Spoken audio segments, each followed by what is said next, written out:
Good evening and welcome to Amherst Media's Art Talk. Today I'm very happy to have with us a photographer, an artist from the New York, New Jersey area, currently living in New Jersey, Jersey City, Mike Lindwasser. Mike, welcome to the show. Thank you for having me. Oh, thank you for agreeing to bring up your beautiful work. Some of the things that we try to talk in the show is to get a little bit of a sense of influences before we get into your work, okay? So you grew up in Lower East Side, is that true? I actually grew up in Queens, in Forest Hills. Oh, I was misinformed. So what was that like for you? What kind of influences do you think that brought into your work? It was a great neighborhood. It was a diverse group of people, but a lot of influence growing up there came from my family. Come from a family of artists. My father has been a professional painter for all his life, and my mother started in fashion design. So between the two of them, you know, creativity was very, very encouraged in my home growing up. And I also have other relatives, a cousin of mine, Linda Svensson, who was a photographer for 40 years. And you can't help but be influenced by, I'm sure, not only the works on the walls, but you probably were taken to art shows. And oh, sure. They're growing up in the New York area, and even in Queens, it was a short train ride to the city. So I was taken all the time to museums, the Museum of Modern Art, the Met, the Guggenheim, as well as you know, regular art galleries in Chelsea or Tribeca, the Lower East Side. So when did you take to did you do any artwork before you decided on camera work, or when did you finally decide on doing photography, experimenting with photography?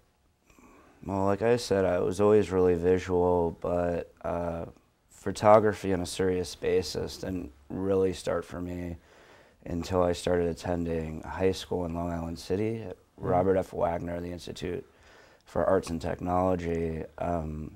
It was an alternative type of school, which was great for me. It was very arts and technology oriented, and on Wednesdays they'd have a studio day, which was, in the second half of the day you were able to decide anything you'd like to do, and I decided to take a black and white course and instantly fell in love with it. And within, you know, months I had bought a professional camera, a Nikon fully manual camera, and started taking pictures every day and printing dark and black and white photos at the age of 14.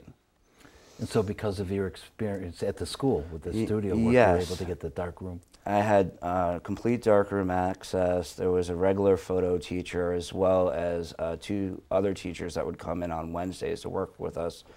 We'd get to work in the darkroom for 3 or 4 hours, learning how to process our own film as well as print it. And they encouraged creativity. I learned how to come up with ideas for photos. I started mostly, in the beginning, I really like photographing a lot of people, working with photojournalism as well as portraiture.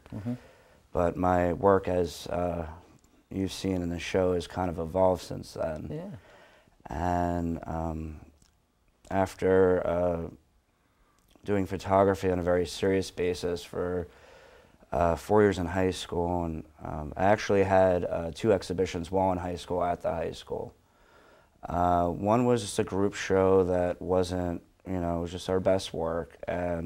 But senior year, 9/11 hit, and we did a show on 9/11 and tried to raise money to contribute. Okay, I read about that and I was kind of curious. Me and a friend of mine, Shauna Nash, we went around to some firehouses, took photos, we did audio interviews with some firemen. And we also went to, I went down to Ground Zero about 2 days after it happened.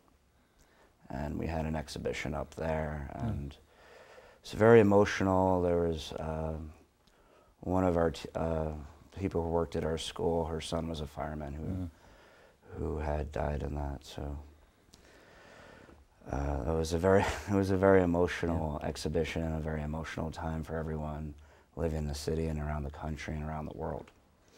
That's for sure.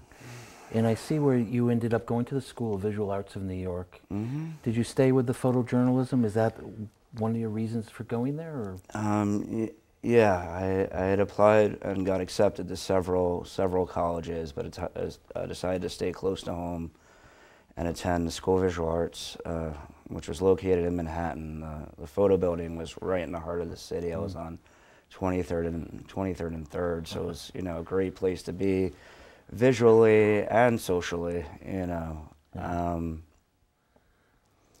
When I first started attending there, I had stuck with the photojournalism. I attended some anti-war protests. I traveled to Washington, D.C. and photographed some of the protests going on here. And that was part of my freshman project. And I moved on to portraiture after that. And it was really after I left school that I really kind of found my way, which was bizarre. Okay. I Now let me ask you, were you staying at 35 millimeter at this point, or when? I'm curious when you made the move to digital too, if you can let us know on that. Well, I just started shooting digitally about 3 years ago, but in college I experimented with all types of cameras. I used 35 millimeter, we used 645s, I used Mamiyas, Hasselblads. As terms of that goes with medium format. We also use view cameras, which are, you know, they'll have like a 4x5 negative. It's, you know, really heavy duty, but you get nice, really crisp, a lot of detail. I use that in my studio classes as we're learning to do still life and stuff, which I've incorporated, you know, later on. And when we're starting to move into discussion of some of the pieces that are up here.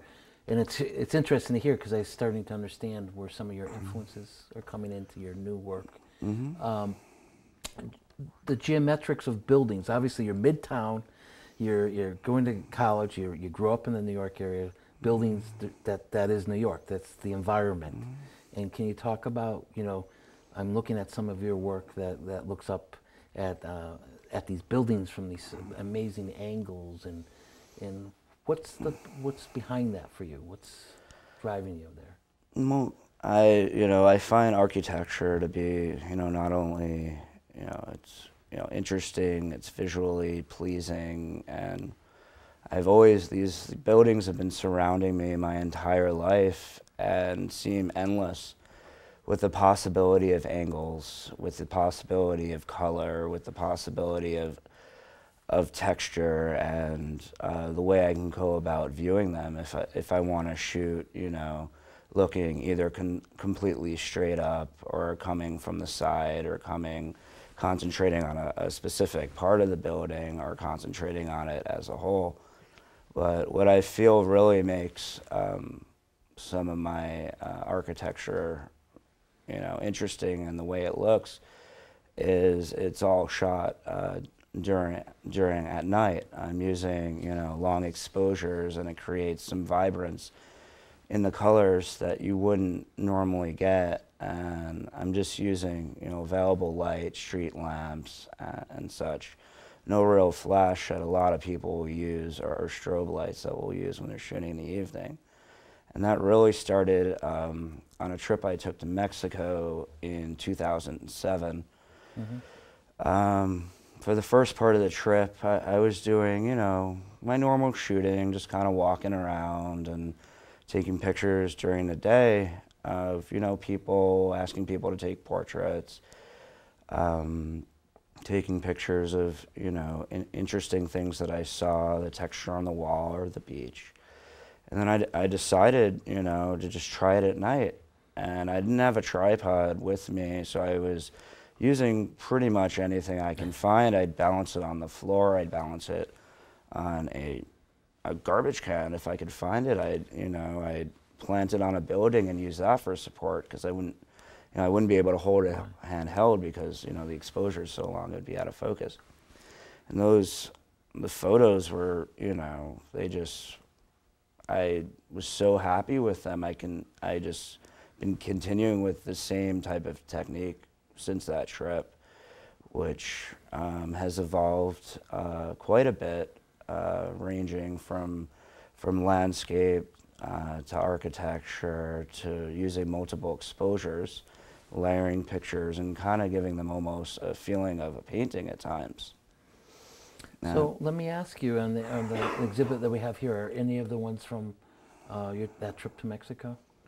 There aren't, but I returned to Mexico in the spring of 2000 and 2009. And we just hung the show yesterday. I'm trying to remember. Yes, an image called Nautical Recliner is included in the show from that trip. Okay. And that depicts actually several images, now that you mention it. When you walk in, my huge piece that's actually printed on canvas, which I've been working with recently to kind of give my photos a different presentation, aside from traditional framing. It's entitled Slippery, and it's I shot it of a fishing dock I found while taking a short hike through some woods onto the shore. And the angle is so extreme, and just the colors, there's like magentas and the greens of the ocean, and the texture of the image. It's just really hard to describe. It's one of my favorites. And as well, also included from that trip are images down below, Nautical Recliner, which I mentioned, and Midnight Motors. Let me ask you about Slippery, since you brought it up, and it is in our front as people arrive here in our front room. I feel like you feel yourself walking into it. You've created a dreamscape, a landscape that invites us in, and you're not quite sure if you should go or not. There's a little hesitancy on that too, because of the way you seem to create a maze, if you will. And was that something that you saw or experimented with? I get the texture and all that, but you're also playing with us in a way that's, are we being invited in? Are we being? For sure. With a lot of my images, manipulating perception's a fun part of it, and inviting people into it, seeing it from a distance and not being quite sure what it is, and having to take a closer look. And well, that's what I read about your work. Someone wrote that it's it's a lot of geometry, it's a lot of what would be everyday objects, but from a perspective that's making you question and look at in a different way. And I also see a lot of the use of reflections and the creation of reflections and creating another worldliness of, am I looking down? Am I looking up? Am I inside of a video game? I'm not quite sure where I am. I'm talking about Locked, for instance, which is in the back room here. And Locked you see the lock on the door, but you're not quite sure how you're getting in, or you're already in it, but you're not sure if you're looking down. You really turn perspective on us a lot. Sure. I invite people in not only through reflection, but in that image, there's a number of shadows and complexities that I enjoy. Oh, I know you enjoy it. You have to. And everyone that's been in and seen it so far has commented like they're drawn back to it. It's like I mentioned to you before, a lot of paintings people will drift by. There's a pace. What I'm finding here is people start with the pace and they come back. They stay for a minute. Then they slow the pace down and they look a little bit, because each one invites them a little bit deeper. Or you go by and you want to come, next time through you stop. And one comes to mind, the yellow, double yellow. Double yellow. I really thought I was seeing a reflection off of like a conference table. And and then all of a sudden I watch and I said, well, there's a spigot that's coming out of a wall. So am I lower than that is and higher? So can you explain a little bit about that layout or how you did that? The camera was on the floor, and I believe it was part of a drain pipe it was reflecting off. And in double yellow, which I shot in Miami actually last spring, depicts what would normally be just a yellow wall with some lines, you know, some texture to it. I believe there's some drain pipes also hang off the wall, but I photographed it in a way that the yellow just comes out so vibrant and so powerful that it just draws you right in. And I believe I used a fisheye lens on that as well, which created some of the distortion a little bit. And I get the questions all the time from people if I do, you know, if some of this is created by post-production, but it's all done on camera. There are some basic touch-ups after in terms of color adjustment. So we're going to go. I'm sure some people who are here in the audience are going to want to know more about that, sure. And I'm going to let them ask a question in a minute. But you mentioned double exposure. Is it safe to say fading dock is one of those that really took advantage of double exposure? It is, and the really interesting part about that image is it's actually the same structure as Slippery, and as well as the image next to it across the other side, which I forgot to mention before. All three are the same dock, just taken from a different perspective. And I go to another level with it with fading dock and creating the multiple exposure. And in digital photography, since you're not shooting film, I'm not quite sure if I invented this, but I might have. I haven't heard of anybody else really doing this. I created my own form of creating a multiple exposure while doing digital photography. What I'll do is I'll set the camera at the long exposure, and because I can't really close it, I'll cover it with a hand and move it. I'll cover it and hold it for 5 seconds. Let that exposure happen. I'll cover it and move it to another level and let that happen, and cover it to a third or a fourth or a fifth. And it just creates layers, and depending on the amount of time, like there'll be certain areas that are kind of faded out, and in fading dock, I really get the feel of almost a Japanese painting, and I find it to be quite beautiful. And again, I love all my photos, but that truly is one of my favorites. Okay. Well, thank you, Michael. I think we would like to open it up to the audience. There might be, hopefully, a few questions. A couple of things that I wanted to maybe say before I ask a question on that. And it's just a reaction to the work. I'm sure you kind of get that often. But before hearing you and seeing you, if I'm just looking at the work, I'm thinking that it has a very quiet, look about it. It's very still. It sort of makes me want to be still when I see it. Deliberate. I get sort of a sense of it. So there's a very deliberate, quiet, very studied sort of a look that's happening there. In other words, it's not random in that respect. There does appear to be an accidental quality to it also, and then hearing what you're saying about some of the ways you work, sometimes with certain subjects, there would certainly be that in it, I would think, for you. So a question that comes to mind then is, the process that you go through, whatever that process is, and you might let us know about what that process is in itself. But how important is that to you? I'm a photographer myself. One of the things that I enjoy most about what it is when I'm out there working is, of course, that moment that I'm working. And then I have something to take away from that moment. That means something to me also, but it doesn't always mean as much to me as that time when I'm working on that, when I'm attempting something.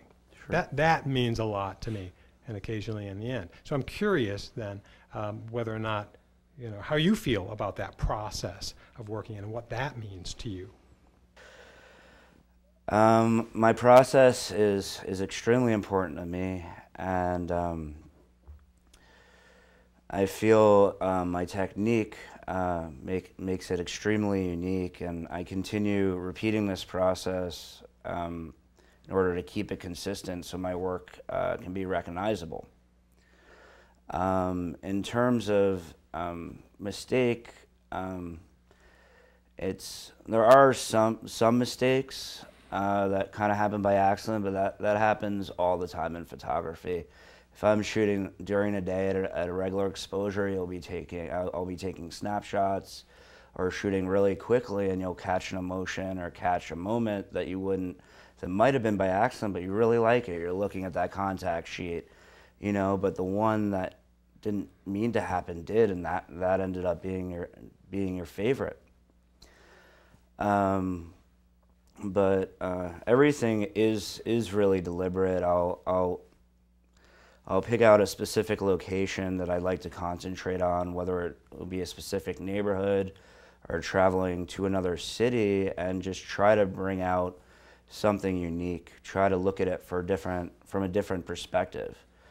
Recently, I went to Coney Island to do some photography, which has been done, you know, by millions, and I don't know how many people have photographed it, but I really went there looking to really take the photos in a way that no one has before, and not, you know, just look at the photos that I was, you know, looking at in freshman college. You know, I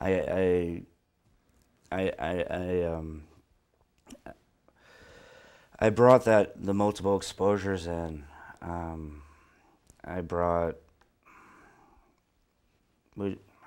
just a little stumped here. Well, is down below one of the Coney Island shoots? That one was in Mexico, which but it's was similar what you were trying to do with the docks and at that point. On one of my shoots, Okay. yeah. Well, I think one of the other things that Tom was saying, if I may help, is that about the calmness that you're creating a lot of tranquility in your shots, and for one here you have the Fuji sundown, which is on canvas. You have which I think you can speak to. That was obviously a very planned and had to be meticulous about where you wanted the sun to be. Also, the one I found very interesting. Another one was the Locked Up, I believe it is, or is that no Growth, the one that looks like it's a Japanese garden. It looks like a rock garden, and it has Japanese. It was shot down to the ground. So maybe if you want to talk a little bit about it seems to be you're drawn to very, and it's sometimes very quiet scenery, yeah, but at the same time, it's monumental. What you're creating is another world. It's another world of whatever that. Sure. In reference to the image Growth, sure. In reality, I was, you know, shooting straight down at the street, and there was a small coin and a little bit of greenery coming up, but like the detail and the richness of the image, there's a little bit of water, and you can see every detail of that really draws me in, creating, you know, beauty or uniqueness from something that might normally not be. Right. You know, is something that I love to do and is a huge part of my work. Okay. I just wanted to comment. I'm just really impressed by your work. I especially love the patterns, the repeated patterns in your work, and I look for some of the same things in my own photography. I guess my question is, what inspires you? Do you go out with your camera and just start looking for things that inspire you, or do you go with a concept already in mind and look for something? I know as photographers, you get to pick and find things that probably no one else notices, but are you going for an image that you already have in your mind and trying to look for different ways of finding it, or do you go out and find things and create the image based on that? It's kind of a little of both. I'll say specifically, I'm going to shoot in the Lower East Side tonight. And I'll know I'm going there, and there'll be a few spots that I kind of, you know, I saw the week before, and I'm like, I have to go back and photograph that, you know. But I'm very observant. I'll be looking up, looking down. I tend to think, like all us photographers, notice some things that other people might be oblivious to. Just, you know, a beautiful wall, you know, that you just want to zoom into, the texture of something, you know.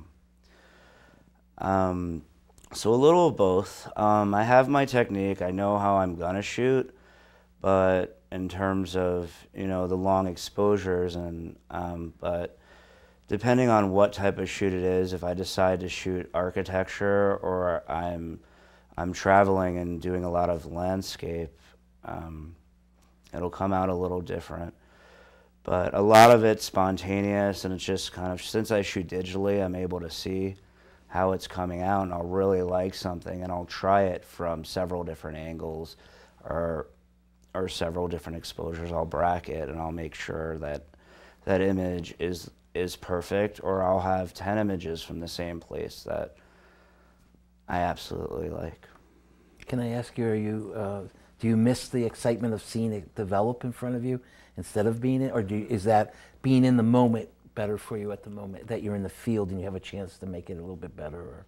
I do and I don't, you know. I do miss getting my hands dirty when I was shooting black and white, and just, you know, getting in the darkroom and doing that.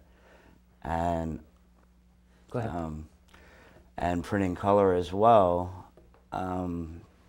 But there was also that anxiety. I go on this shoot and I come back, and I always, when I first started, I'd run back and develop it as quickly as possible. I was always nervous, like how they come out. I just want to see it instantaneously. And with digital, I have the ability to correct my mistakes if I make them, which I've developed a pattern. I always know what I'm going to do, and I work with the same lens. It's kind of a really wide 12mm lens, so I kind of have an idea of how they're going to come out. But digital definitely gives me a little more wiggle room, which I like, and I'm doing the same things I was before, faster and a little more efficiently. So I have, you know, especially I also do some professional work, and it helps a lot with deadlines and as well. Whether you have the shot or not before you leave the scene.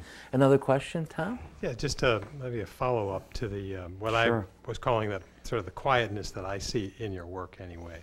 I noticed that, and I might be wrong in this, but I didn't notice any people that are there. So I was wondering whether that's a byproduct of the process, a long exposure. If anybody's moving, you might not be able to see them, or if that's an intentional thing on your part, because you're focusing on, no pun intended, you're focusing on other elements and simply not people.